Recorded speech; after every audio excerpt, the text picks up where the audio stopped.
Good morning from Panhandle Outdoors with Winston Chester. Panhandle Outdoors, your source for fishing, hunting, and information for folks who enjoy the great outdoors.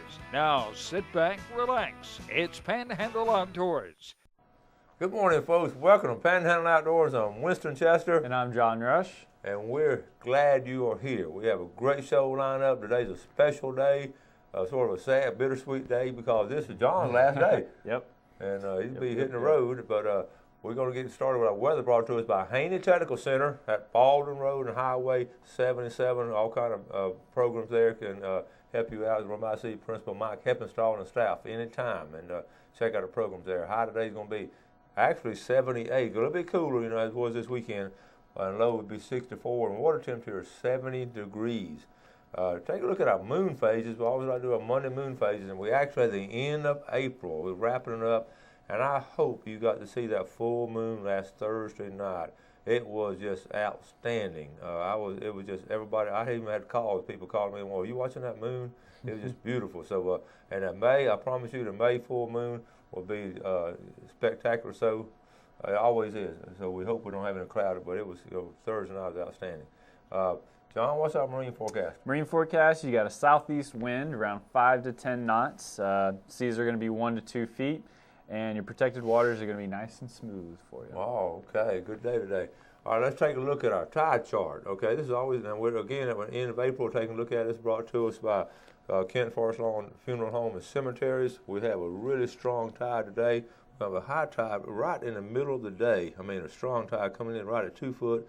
And it's going to drop out rapidly today and also tomorrow. So this week here, last week we had a lot of neap tides, but this week is going to be some really strong tides. So that takes care of our weather. Let's go ahead and wrap up this section, and we'll be right back.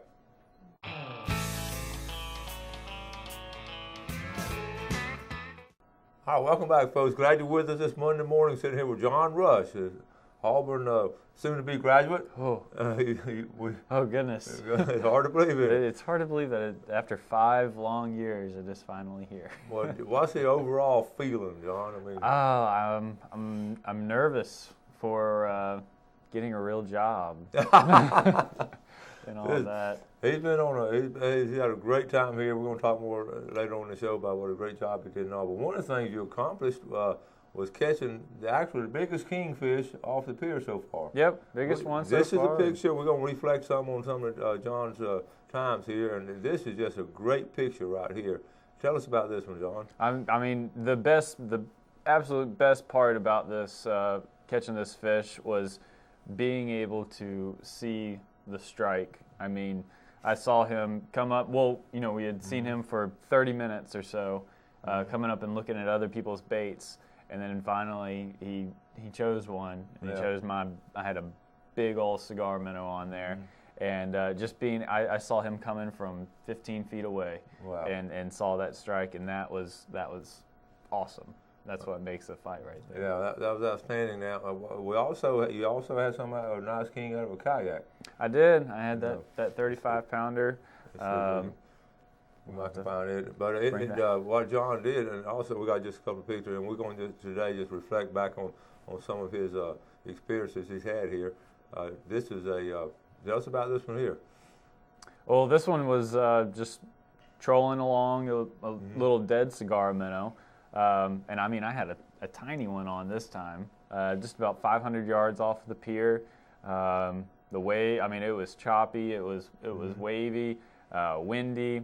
And we didn't get anything before that. My hopes were slowly going down, and that was around 10:30 in the morning, and that thing took me in circles for quite a while.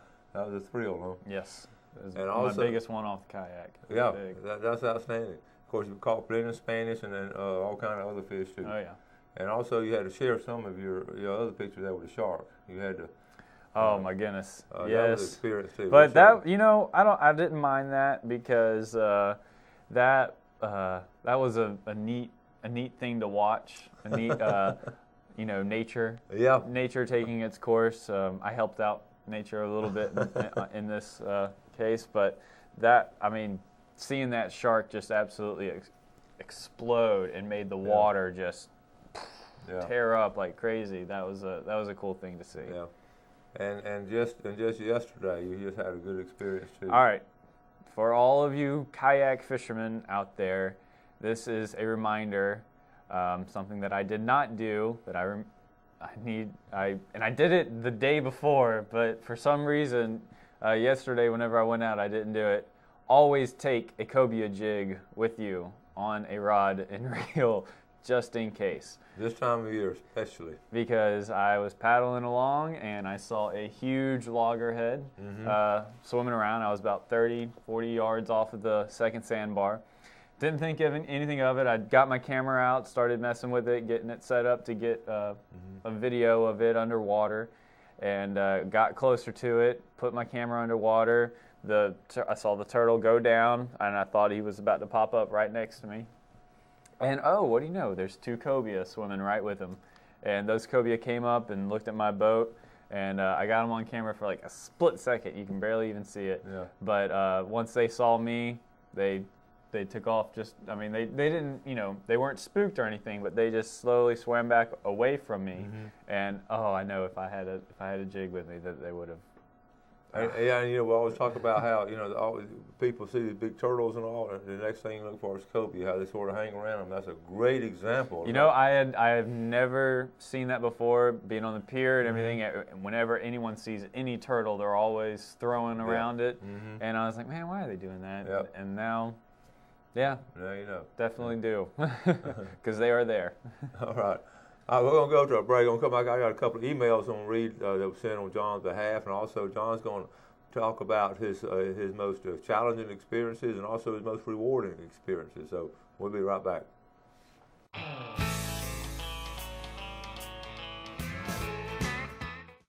Welcome back to a special edition of Panhandle Outdoors. It's the John Rush final edition. So I want to read a couple of emails. You folks, I want to go and say this at this point in time.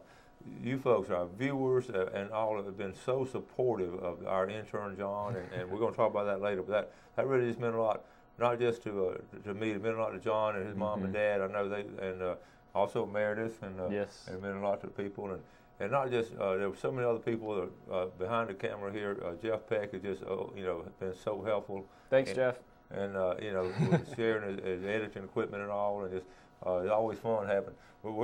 Jeff and I are going to miss John just in the mornings coming on here and all, you guys that took him fishing and all, Mark Howard, Bill Allen, Mike Heppenstall, we appreciate all that. Yes. It makes you feel good about our community, our Panhandle.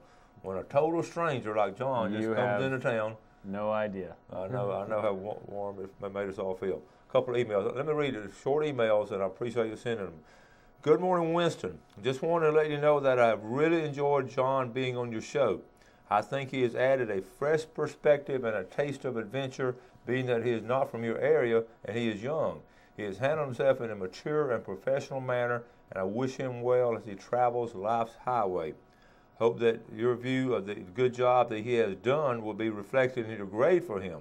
Thanks. That's Mike Fuller at Rayburn Gap, Georgia. That's up there in North Georgia. Mike watches on thank you, Mike, so much for sending that email. And thank you. And I'll go ahead and we're going to go ahead and tell you we did pass John, so he has passed out of this. So I'm graduating. It's up to the professor now to go ahead and forward that. Let me read one more real quick.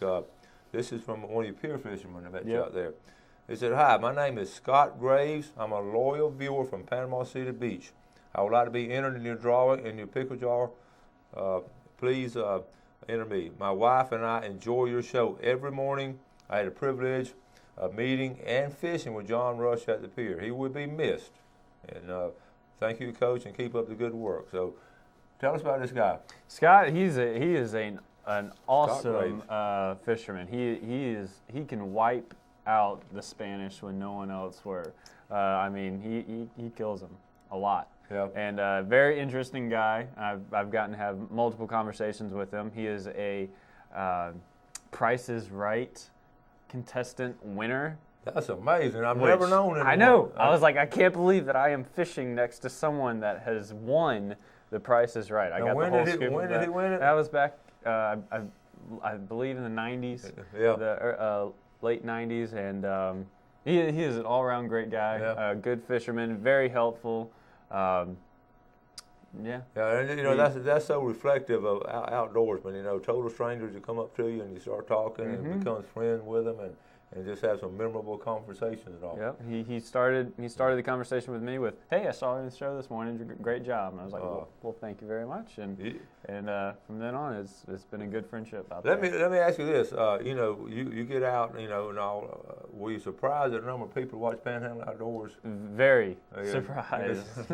We're honored that this does happen, but it's fascinating. There have been multiple times when I've been out and about, and I just have people coming up and saying hi, and viewers out there always do that.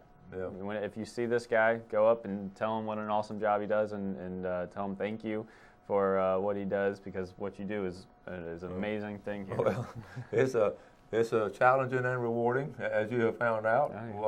What are some of the challenging things you have come through? Well, I've been thinking about that, and I think the most challenging time that I had while I was here was probably sitting in the deer stand with you, and you were right below me. I remember. And trying to get your attention when I thought I heard something. Yeah. And trying to get you to hear me. I'm bad. That was probably the most challenging thing that I had. That was up in Troy, Alabama. It was cold, and that's when we first got hooked up and all, and our first assignment, I guess you would say.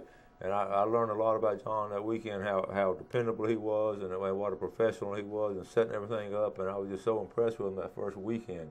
And you know, the challenge of that weekend, we didn't really see anything. No, we didn't. Man, it was really cold, and it was really early in the morning, and I wasn't sure if you were awake. Oh, well, I was awake, but I didn't move around or a lot. what you were doing. Yeah. No, that's one thing I do. I don't fall asleep in a tree stand, but it was cold. But I am hard of hearing, especially when I got all kinds of stuff over my ear. But that was a good trip, and we've had some wonderful experiences. I think the next weekend we came back here, and I went up there to my property by myself. Yeah, and when you got that an 8 point buck, and we spent in Troy. We spent like 3 days, 15 hours, 15 hours in a tree stand. But that goes seeing a thing. And that was a challenge for me. Yeah. And when John first got here, we did a couple of weeks. You know, I told him in January now I do a lot of hunting and all. So I think he thought we were just going to do all the hunting shows and all. But now you've had opportunity to do a lot of fishing. What have been some of your most rewarding experiences? Well, that king was definitely very. I mean, that was very rewarding to me. And even though we didn't really catch anything, but whenever my parents came up and we all went fishing out on the Cape, that was rewarding to me because I love fishing with family. Yeah. And him being able to fish with you, that was a great experience. And like we said, now it was still cold, and we felt like we were going to catch a lot, but this opportunity to get out there and fish with John and his family was special, and we were doing it in a special area. Yeah. And wasn't very crowded either. No, it was beautiful out there. I know you made a good impression on a lot of folks at the pier too. A lot of pier fishermen out there. Yes, I've made some good friends out there. They've taught me a lot. They're good people. Okay. All right. One of the things that you're gonna be graduating actually this Saturday. You're walking the stage. Oh goodness! Is it today's Monday? Yeah. So it is this Saturday. Yep. I've got family coming in from all over. My sister's coming down from New York, and cool. My grandmother's making the trip up. So. Well, it's a special occasion. Now, you said your grandparents have graduated from Auburn too, or? Yes. Grandparents, parents, sister, cousins, aunts, uncles. A lot of people. Okay. And you're okay now. People always want to know, well, John, what are you going to do? So, what are you going to do? Well, I'm right after I graduate. I'll be heading to Atlanta. And I'm going to be working for this photo booth company that's kind of still getting off the ground. And this is just a part-time job for me. I got to make some money so that I can buy. I'm looking at buying new equipment, camera-wise, and I need a new computer so that I can edit the stuff. And then after that, just doing some videography, freelancing, weddings, anything outdoors that I can get my hands on. Yeah. There's a few TV shows that, but they're not anything like this. But it's been in the back of my head, and I have a feeling that one of these days I might try and start something like this up there called We've talked about this. Metro Outdoors. Metro Outdoors from Atlanta, and we're going to hook in with Panhandle Outdoors. And Mm-hmm. by then, the technology will be back and forth. We'll probably talk together on the morning and all for 2 or 3 minutes, and you let us know what's going on up there. Because I mean, there's a huge market up there because so many people that I have met on the pier are from Atlanta. I mean, at least 85%, and the rest being from Michigan or Iowa or something. Yeah, it's amazing at Atlanta. There are a ton of Atlanta people that come down here. So we might hook up on something like that. It'll be interesting at all. All right, let's take our final break, and we'll be right back.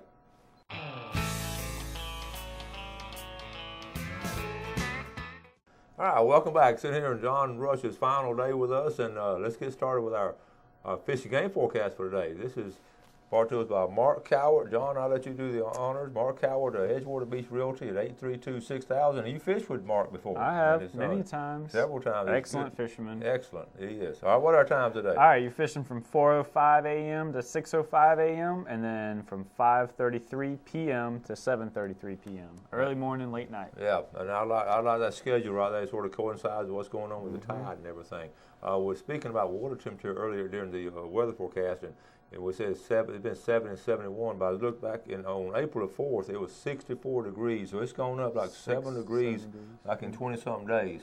And so you've had a chance to experience that temperature spike, and it spiked quick. And you've actually seen it each day on the pier and all. Oh yeah. How the bait fish will come in and all. At a certain temperature, they're there. And we talk about that and all, but actually you getting experience has been really neat. You can see it. I saw it happen. Yeah, it's neat seeing that cool. happen. Okay, John, I know we were talking about later on and all, and Meredith, we met Meredith and all. She's been on the show, and we tried to get her to come back down here, but I know she's been so busy. I know it. She's doing work. She actually just finished up the other day. She had her last critique on some of her art, and it went excellent. Congratulations on that. And she's looking forward to this summer. She's working weddings. She's doing all kinds of flower stuff, things that girls love and dream about doing. She's being able to do. Well, I got to ask you this now: when Georgia, and she's going to be a University of Georgia graduate, and when Georgia and Auburn play, how y'all going to handle that? Well, that's the oldest rivalry in the SEC. If the two teams are anything like it was last season, where Auburn was not doing so hot and Georgia was doing absolutely amazing, I'll yell a War Eagle every now and then, but it's going to be probably mainly a Go Dogs. Okay, so. Well, and Jeff and I go round and round with the Florida-Georgia game, so I understand where you're coming from. So, and Meredith will be getting a good job too, her job and all. Yep, she'll be in Atlanta. Okay, soon. And y'all definitely will be planning on coming back down here soon. Oh yes, she. I was telling her about scalloping. She is dead set on coming in August. We got some time set apart, and have y'all come down to the Cape and spend some time with us, and I think she would really would enjoy that. And it goes. That's funny how we're talking about seasonal things and all. We were talking about hunting earlier, and then we're talking about the Kings coming in, the Spanish coming in, the Pompano coming in. Now we've got scallops ahead of us, and I think that's one of the big reasons you can have a show like Panhandle Outdoors. You have so many different things going on. Oh yeah, don't forget about the snapper. Oh snapper, man, June 1st we will be with Captain Billy Archer on the Seminole Wind, and we're looking forward to it. Yeah. Snapper and grouper and all the offshore stuff. So tell me, what am I going to be missing here this summer? What is right on the now? Something that I do know that is very, very soon that I'm sad I'm not going to be able to get.